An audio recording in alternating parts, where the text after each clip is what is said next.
আসসালামু আলাইকুম। কুমিল্লার কৃষি মেলায় নতুন একটা প্রতিবেদনে স্বাগতম আপনাদের। বন্ধুরা, আজকে দেখাবো আমি আমার বিটল পোকার বর্তমান পরিস্থিতি। আশা করি পুরো ভিডিও জুড়ে সাথে থাকবেন।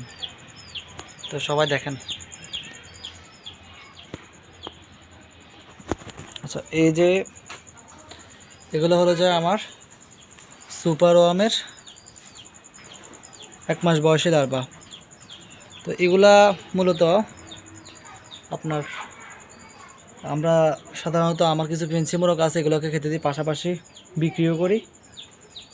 তো এগুলা আসলে প্রোটিনের জন্য সরাসরি লাইভ ফিড হিসেবে দেওয়া হয়।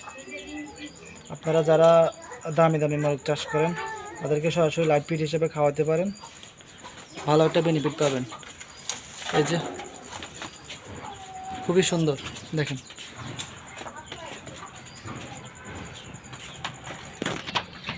তো সরাসরি আজকে ক্যামেরা আসলাম। আর কুমিল্লা কৃষি মেলা চ্যানেলটা সবাই অবশ্যই সাবস্ক্রাইব করবেন আর বেশি বেশি করে শেয়ার করবেন। আসসালামু আলাইকুম।